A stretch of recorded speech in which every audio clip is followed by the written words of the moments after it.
Soyez bénis dans le nom du Seigneur Jésus. Notre deuxième lecture de méditation du jour est tirée de Hébreux chapitre 10, les versets 5 à 10. Mais dans la réalité, nous allons méditer les 10 premiers versets du chapitre 10 de Hébreux.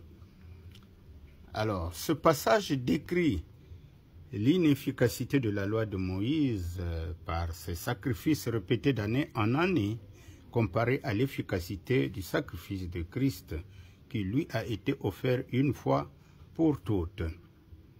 L'auteur de l'épître aux Hébreux nous ramène en pensée au temps de l'Exode où Dieu avait établi son alliance avec Israël par l'intermédiaire de Moïse. La caractéristique de cette alliance est que Dieu ait choisi de vivre sous une tente comme les Israélites, mais eux n'avaient pas accès à sa présence. La disposition même de la tente, qui était la demeure de Dieu, et le principe des sacrifices d'animaux soulignait la séparation entre Dieu et le peuple.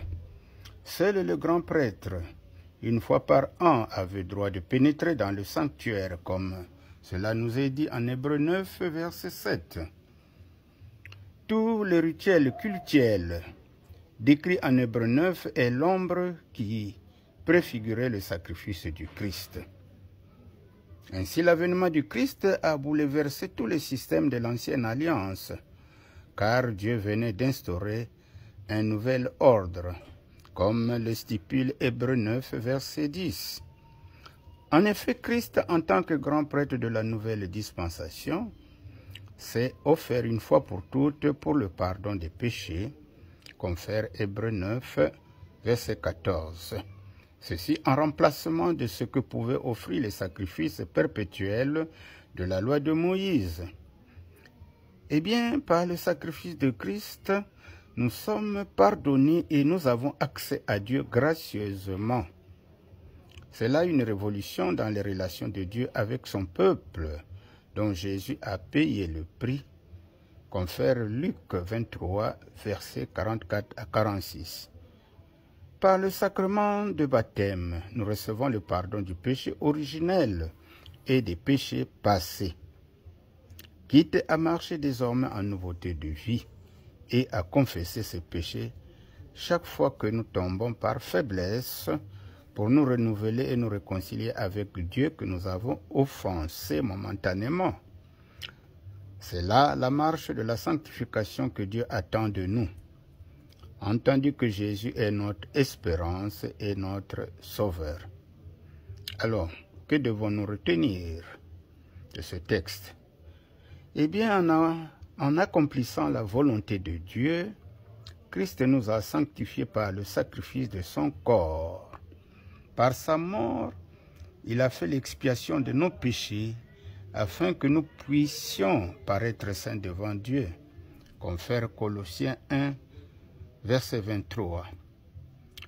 Jésus est ainsi la réalité et l'accomplissement de l'ancienne alliance qui est devenue caduque dans sa forme rituelle. Désormais, nous avons accès direct auprès de Dieu. Offrons donc nos cœurs comme sacrifice vivant et saint qui plaise à Dieu. C'est là le véritable culte spirituel à rendre à Dieu, comme cela nous est dit en Romains 12. Les 2 premiers versets. Alors, mes bien-aimés dans le Seigneur, quel titre pouvons-nous donc donner à ce texte de Hébreux 10, les versets 1 à 10?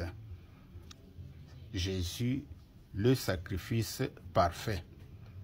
Et ce texte nous démontre que l'ancienne alliance n'était que l'ombre de la nouvelle alliance et que la nouvelle alliance est la réalité et l'accomplissement des promesses de l'ancienne alliance.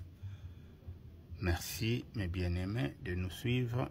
Que Dieu vous bénisse.